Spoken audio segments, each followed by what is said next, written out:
Praise the lord. ప్రభువైన యేసుక్రీస్తు నామంలో మీ అందరికీ మా హోసన్నా మినిస్ట్రీస్ తరపున హృదయపూర్వకమైన వందనాలు తెలియపరుస్తున్నాను. విశేషమైన కృప నా దేవుడు ఈ దినమంతయు మీకు ప్రసాదించునుగాక. ప్రియులారా, లోకంలో మనం ఎన్నో సంపాదించుకుంటూ ఉంటాము, ఎంతో సంపాదించుకుంటూ ఉంటాము. ఆశించినవి, మనసుకు తోచినవి, కంటికి కనబడినవి ఎన్నో సంపాదించి కూడగట్టి మూటగట్టి మిగిల్చి వెళ్ళడానికే ప్రయాసపడుతూ ఉంటాము. కానీ మనం సంపాదించుకోవలసిన శ్రేష్టమైనది ఏంటి అని యోచించి వాటి కొరకు ప్రయాసపడే వ్యక్తులు కొంతమందే కనిపిస్తారు.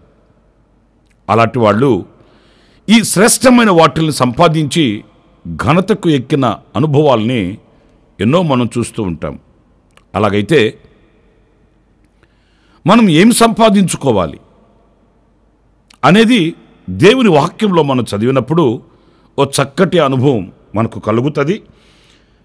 సామెతల గ్రంథం 3వ అధ్యాయం 14వ వాక్యంలో ఇలా వ్రాయబడి ఉంది: వెండి సంపాదించుట కంటే జ్ఞానము సంపాదించుట మేలు.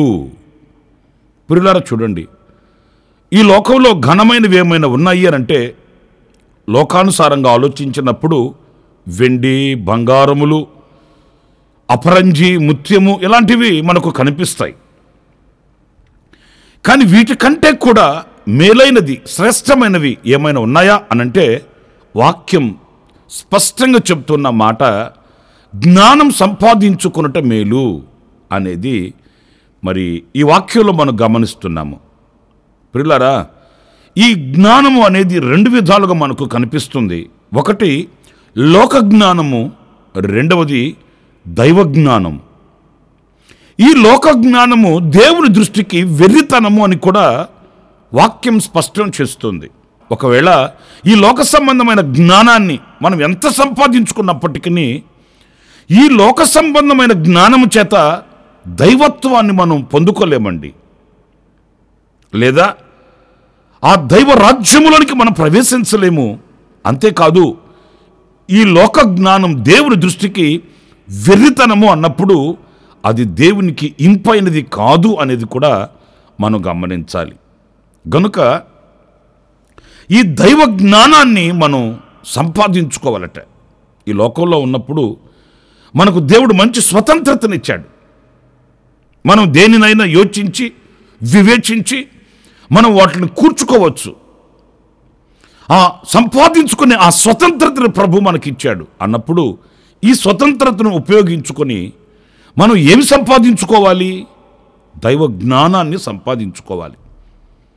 ఈ దైవ జ్ఞానం గనక మనకు లేకపోతే మనం ఆధ్యాత్మికంగా ఎదగలేము, ఆధ్యాత్మికంగా ముందుకు వెళ్ళలేము.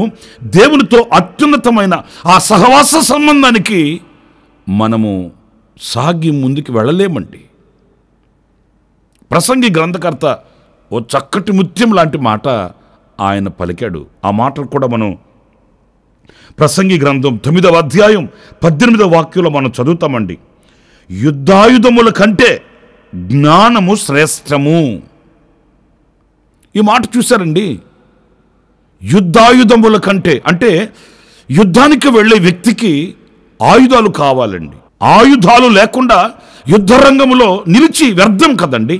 శత్రువుని మట్టి కరిపించాలి, శత్రువుని జయించాలి అనుకుంటే ఆయుధాలు కావాలి. అయితే ఈ గ్రంథకర్త అంటాడు, ఆయుధాలు కంటే కూడా జ్ఞానం శ్రేష్టమైనది. నిజమే కదండి. ఇప్పుడు ఎన్ని ఆయుధాలు ఉన్నప్పటికీ దానిని ఎలా ఉపయోగించుకోవడం వలనో, ఎప్పుడు ఎలా వాటిని వాడుకోవాలో అనే జ్ఞానం లేకపోతే ఎన్ని ఆయుధాలు ఉండి ప్రయోజనం ఏంటి? జ్ఞానం కలిగిన వానికి సమయ సందర్భాలలో సమయోచితంగా గడ్డి పరకు కూడా ఒక ఆయుధంలాగా వాడుకుంటాడండి తన జ్ఞానం చేత. జ్ఞానం లేని వ్యక్తికి ఎంత శక్తి కలిగిన ఆయుధాలు చేతికిచ్చినా దానిని వాడుకోలేడండి, ఉపయోగించుకోలేడండి. అందుచేత ఆయుధాలు కంటే కూడా దైవ జ్ఞానమే మిన్న, దైవ జ్ఞానమే శ్రేష్టమైనది. గనుక ఆ జ్ఞానాన్ని మనం అపేక్షించాలి, సంపాదించుకోవాలి. అయితే ఇక్కడ నేను మీతో చెప్పాలనుకున్న మాట ఏంటంటే, ఈ జ్ఞానం కూడా దేనిని గూర్చిన జ్ఞానమై ఉండాలి. మొదటిగా మన పరిశుద్ధ గ్రంథంలో ద్వితీయోపదేశకాండం 32వ అధ్యాయం 29వ వాక్యంలో మనం గమనించినప్పుడు, వారు జ్ఞానము తెచ్చుకొని దీని తలపోసి తమ కడవరి స్థితి యోచించుట మేలు. అంటే కడవరి స్థితిని యోచించగలిగిన దైవ జ్ఞానం మనకు కావాలండి. ఏదో తింటున్నాము, తిరుగుతున్నాము, సుఖంగా ఉంది, బ్రతుకు ఫలభరితంగా ఉంటుంది, అందుచేత ఇలాగే జీవితం సాగిపోతుంది అని మురిసిపోవడం కాదండి. మన కడవరి స్థితిని యోచించగలిగిన జ్ఞానం. ప్రతి వ్యక్తికి ఒక కడవరి కాలం ఉంది, ఒక కడవరి దినం ఉంది, ఒక చివరి దినం ఉంది. దేవుడు తప్ప ఏ నరుడు కూడా అంతము లేని వ్యక్తి ఎవరు కూడా లేడండి. ప్రతి వ్యక్తికి అంతం ఉంది. దేవునికి ఒక్కనికే ఆదియు అంతము లేనివాడాయన. మనకు అంతం ఉంది. అయితే ఈ అంతమును గూర్చిన జ్ఞానం మనకు కావాలండి. ఈ రోజున లోకంలో ఈ జ్ఞానం అనేకులకు కొదువై కరువైపోయింది. ఈరోజు నేను ఎంత సంపాదించుకున్నాను, ఈరోజు నేను ఎంత కూడగట్టాను, నేను రాబోయే తరానికి ఎంత మిగలబెట్టాను, నేను ఇంత గొప్పవాణ్ణి, ఇంత ఘనమైన వ్యక్తిని అని మురిసిపోయే వ్యక్తులు కనిపిస్తున్నారు. కానీ నా అంతమేంటి? పరిశుద్ధ గ్రంథంలో ఒక వ్యక్తిని మనం చాలాసార్లు తలపోసుకుంటుంటాము. ఆయన కొట్లన్నీ వెడల్పు చేసుకుని, ఆస్తిని కూర్చుకొని, ఉదారంగా వస్త్రాలు వేసుకుని ఆయన తన ప్రాణంతో చెప్పుకున్నాడట, తిను, తాగు, సుఖించు, తరతరాలకి నేను మీకు సంపాదించి పెట్టాను అని తన ప్రాణ ఆత్మ శరీరములకు ఆయన చెప్పుకున్నాడట. వాక్యంలో మనం చదివినప్పుడు ఆశ్చర్యం కలుగుతుంది. ప్రభు అంటాడు, వెర్రివాడా, నీ ముగింపు ఏంటో గుర్తించకుండా కొట్లు వెడల్పు చేసుకున్నాను, తరాలకి దాచిపెట్టాను, సుఖపడమని శరీరంతో చెప్పడం ఏంటి? ఈరోజు నువ్వు సంతృప్తిగా బ్రతుకుతున్నావు, దేవునికి స్తోత్రం. ఈరోజు ఆరోగ్యవంతుడవై ఉన్నావు, దేవునికి మహిమ కలుగును గాక. కానీ ఒక అంతం ఉంది కదా, ఆ అంతం పరిస్థితి ఏంటి? మన కడవరి స్థితి ఏంటి? ఎలా ఈ లోకాన్ని మనం విడవవలసి వస్తుంది? ఎలా మనము ఈ లోకాన్ని విడిచి దైవ రాజ్యములోనికి మనం ప్రవేశించాలన్న ఆ దైవ జ్ఞానం లేకపోతే ఎలా జ్ఞానం కలిగిన వాళ్ళం అవుతామండి? చాలామంది ఇలాంటి మాటలు విన్నప్పుడు ఏమంటారంటే, ఏమండి రేపు ఎప్పుడో వచ్చే దాని గురించి ఇప్పుడు ఆలోచించడం ఏంటండి? చాలా అవివేకమైన మాట. ఒక వ్యక్తికి ముందు చూపు లేకపోతే, ఒక వ్యక్తికి రాబో దినములను గురించిన అవగాహన లేకపోతే అతడు దేనిలో కూడా రాణించలేడండి. నెల జీతం వచ్చినప్పుడు ముందు చూపుతో ఎంత జాగ్రత్తగా ఖర్చు పెడతాము. నెల జీతం చేతికి వచ్చినప్పుడు ఖర్చు పెట్టుకొని రాబోయే రోజుల్లో ఏం అవసరం వస్తుందో అని 4 రూపాయలు దాచిపెడతాం కదా. మరి అలాగైతే మన ప్రాణ ఆత్మ శరీరములను మనం ఎంత జాగ్రత్తగా పదిలిపరుచుకొని రాబో దినములను గూర్చిన ఆ జ్ఞానాన్ని కలిగిన వారమై మనం ఉండాలండి. కానీ ఈ రోజున లోకం పరిస్థితి ఎలా ఉందంటే, తమ కడవరి స్థితిని యోచించట్లేదు. అది పాపమా, పుణ్యమా, ఇరుక, విశాలత ఏది గమనించట్లేదు. తాను కోరుకొనినది అతడు పొందుకోవాలి, తాను చేరుకొనవలసినది అతడు చేరుకోవాలి, తన ఆశను తీర్చుకోవాలి, అంతేనండి. అందుకే నా ప్రేమని సహోదరులారా, దేవుని వాక్యం ఇలా ప్రశ్న వేస్తుంది. ఒకడు సర్వలోకాన్ని సంపాదించుకొని తుదకు తన ప్రాణాన్ని పోగొట్టుకుంటే వానికి ఏంటి ప్రయోజనం? ఈ ప్రశ్నకు సమాధానం చెప్పగలిగిన వాళ్ళు ఎవరు? ఆలోచించి ఆ కడవరి స్థితిని గూర్చిన జ్ఞానం, అంతమును గూర్చిన ఆ జ్ఞానం మనకు ఉండాలండి. ఇంకొక మాట కూడా నేను మీకు జ్ఞాపకం చేస్తాను. లూకాసు వార్త 1వ అధ్యాయం 78వ వాక్యంలో మనం గమనించినప్పుడు, తన ప్రజలకు రక్షణ జ్ఞానము ఆయన అనుగ్రహించునట్లు. రక్షణ జ్ఞానము ప్రియమైన వారలారా గమనించండి, ఈ రక్షణ జ్ఞానము అనేది చాలా పవిత్రమైనదండి. ఎందుకంటే ఈ రక్షణను మనకు కలిగించడానికే రక్షకుడుగా యేసుక్రీస్తు ఈ లోకానికి వచ్చాడు. ఈ నామమందు తప్ప మరి ఏ నామమందు రక్షణ లేదు అని వాక్యం స్పష్టంగా మనకు చెప్తుంది. ఏ కార్యాలు చేసినా, ఎక్కడికి వెళ్ళినా, ఏమి చేసినప్పటికీ కూడా యేసు నామమందు మాత్రమే, యేసయ్యలో మాత్రమే మనకు రక్షణ కలుగుతుంది. ఎందుకంటే మనందరి పాప పరిహారార్థమై యేసుక్రీస్తు సిలువలో ఆయన మరణమయ్యాడు, చనిపోయాడు, పాప విమోచన కలుగు చేశాడు. మన భారాన్ని యేసయ్య సిలువలో మోసాడు. మన క్రయధనమును, పాప క్రయధనమును ఆయన చెల్లించాడు. ఆయన మన పాపముల నిమిత్తమే మరణించాడు. మన పాప క్రయధనమును ఆయన చెల్లించాడు. మన కొరకై కురిపిగా మార్చబడిపోయాడు. మన కొరకై మరణించి పునరుత్థానుడై ఆయన మరలా లేచాడు. గనుక ఆయన మూలముగా మాత్రమే మనకు రక్షణ. కానీ ఈ రోజున అనేకులు ఆ రక్షణను కలిగి ఉండాలని ఎన్నో అల్పమైన అనవసరమైన కార్యక్రమాల్లో తనమునుకలై తిరుగుతున్నారండి. ఆ రక్షణ జ్ఞానం మనకు కలిగినప్పుడు మనల్ని రక్షించగలిగిన దేవుడు ఎవరు?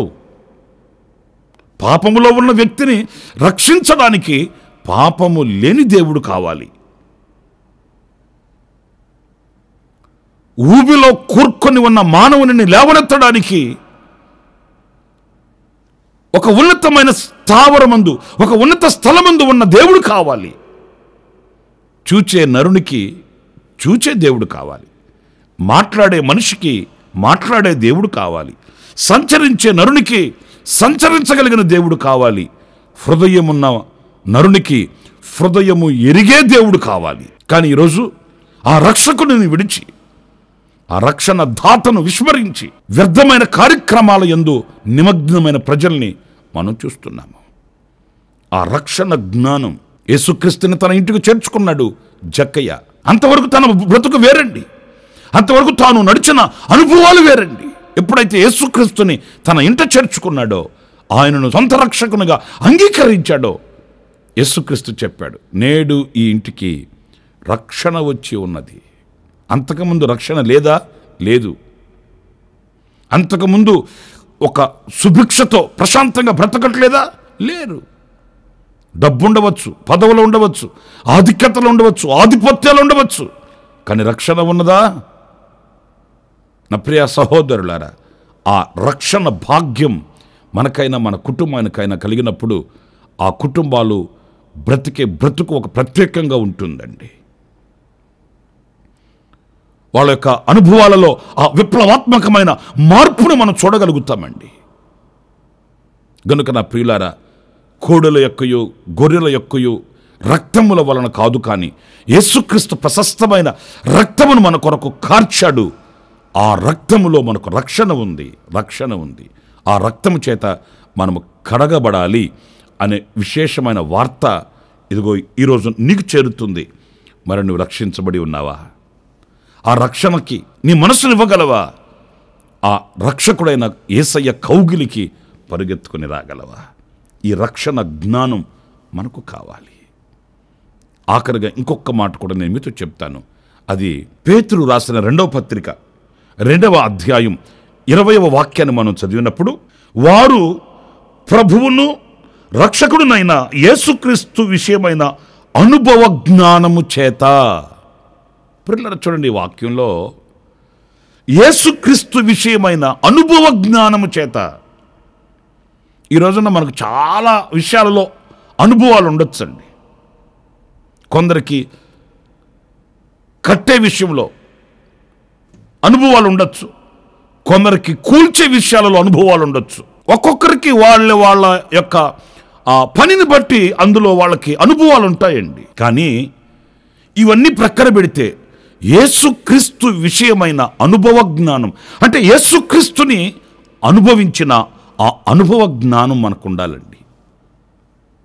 క్రైస్తవ కుటుంబాల్లో చూడండి, క్యాలెండర్లు ఉంటాయి, క్యాసెట్లు ఉంటాయి, పాటలు ఉంటాయి, మాటలు ఉంటాయి, కానీ యేసుక్రీస్తుని గురించిన అనుభవ జ్ఞానం ఉండదండి. ఏమంటే యేసుక్రీస్తుని గురించి మీరు ఏమని చెప్పగలరు అని అంటే బైబిల్ చదవండి అని చెబుతారు. యేసుక్రీస్తుని మీరు ఎంతకాలం వెంబడిస్తున్నారు, ఆయనను ఆరాధిస్తున్నారు, ఆయనను గురించి మీరు ఏమైనా 4 మాటలు చెప్పండి అని అంటే చర్చికి రండి అంటారు. చర్చికి రావడం బైబిల్ చదవడం కాదు. నీవేమని చెప్పగలవు? నువ్వు ఎలా అనుభవిస్తున్నావు ఆయన్ని? ఆయనతో నీకున్న సహవాసం ఏంటి? చూడండి, ఒక మాట మీతో చెప్తాను. ఒకసారి శిష్యులందరూ సమకూర్చబడ్డారు. మన ప్రభు అయిన యేసుక్రీస్తు వాళ్ళని ఓ చక్కటి మాట అడిగాడు. నన్ను గూర్చి మీరు ఏమనుకుంటున్నారు అని. ఒక్కొక్కరు ఒక్కొక్క విషయం చెప్పారండి. అంటే వాళ్ళ అవగాహన అది, వాళ్ళ యొక్క పరిధి అది, వాళ్ళ యొక్క పరుగు అది. అందుచేత వాళ్ళ అనుభవాలు ఒక్కొక్కటిగా చెప్తూ వచ్చారండి.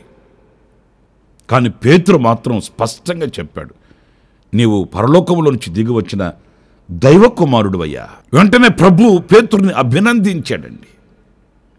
ఇది రక్తమాంసములు నీకు బయలుపరచలేదు, నా తండ్రి నీకు బయలుపరిచాడు. పేతురు 12 మందిలో ఒకడే అయినప్పటికీ అతని ధోరణి వేరండి. ఒకవేళ దుడుకుగా మాట్లాడినప్పటికీ అతని హృదయంలో ఉన్న భావన ప్రత్యేకించబడిందండి. నీవు పరలోకంలో నుంచి దిగి వచ్చిన దైవ కుమారుడివి అంటే ఆయన యేసుక్రీస్తుని అలా ఎరిగి ఉన్నాడండి. మరి మనం ఎలా ఎరిగి ఉన్నాము?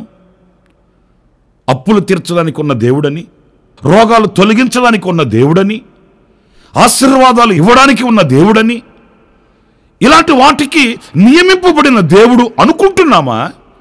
లేకపోతే నా జీవితంలో సర్వాధికారి అయిన ప్రభువు, సర్వసృష్టికర్త అయిన ప్రభువు, ఆయన సర్వ సృష్టికర్త అయి నన్ను నడిపించే నాయకుడైన దేవుడు అన్నట్లుగా ఆయనను ఎరిగి ఆ ఎరిగిన అనుభవాలతో ముందుకు వెళుతున్నామా? ఆలోచించండి.